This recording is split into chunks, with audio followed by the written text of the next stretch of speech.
90% of what I know about leadership, I've learnt from horses. Imagine, early morning, mountain air.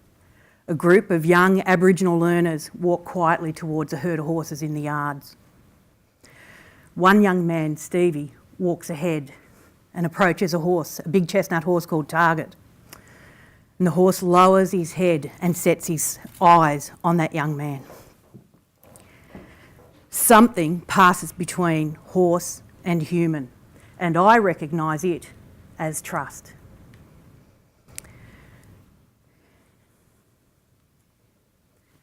G'day, my name's Maura Luxford and I'm here to share with you a story of how horses lead, change and influence leadership.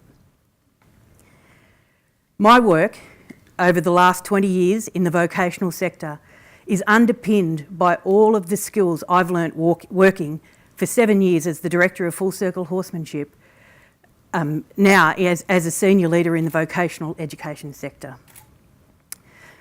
The 5 pillars that underpin my leadership are trust. Trust, respect, understanding, safety and teamwork. In my work over the 7 years as Director of Full Circle Horsemanship, I worked with over 300 young Aboriginal learners, many of whom had never laid a hand on a horse. However,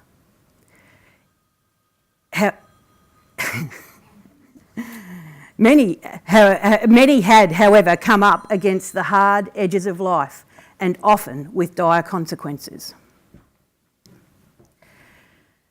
A quick search on Amazon brings up a whopping 60,000 hits on leadership. Now, none of the 300 young learners I worked with would ever find their way to these books. The backbone of the trust model is built on 5 pillars: trust, respect, understanding, safety and teamwork. Trust is the bedrock of building authentic relationships and good communication.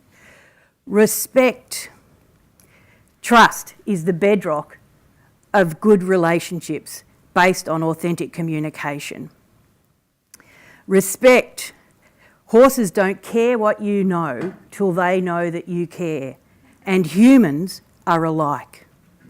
Understanding, that capacity to work, to build insight and good judgment in all things, and act with compassion. Safety, knowing that someone has your back and values your well-being as much as their own.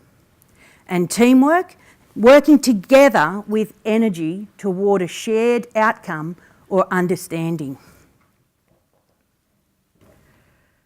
So what do groups of disengaged, bored youth and mobs of horses have in common? They gravitate to herds and they're always looking for a leader. Now, very few of these 300 young learners ever had an experience of knowing a person in their community that held a leadership role that they held with respect. In an arena with a herd of horses and a language to connect, built on a step-by-step program that they engage with, they were able to come to a profound sense of leadership in their own life. From the experts we know that most communication of value is communicated through our energy.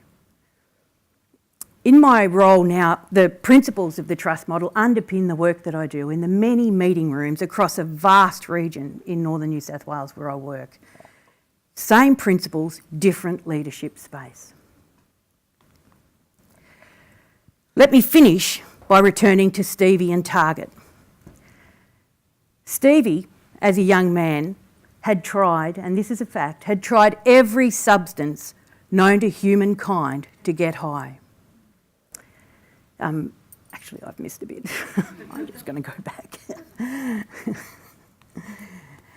Importantly, on the leadership journey, people don't so much remember what we say. However, they profoundly remember how they felt when they were with us. Now let me return to Stevie and Target. So Stevie was a young man who had tried every substance known to humankind to get high.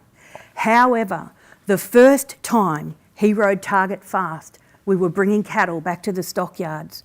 When we completed the job, he pulled his horse in alongside mine, looked at me with a grin from ear to ear and said, "That, Maura, was the greatest rush I've ever had." Thank you.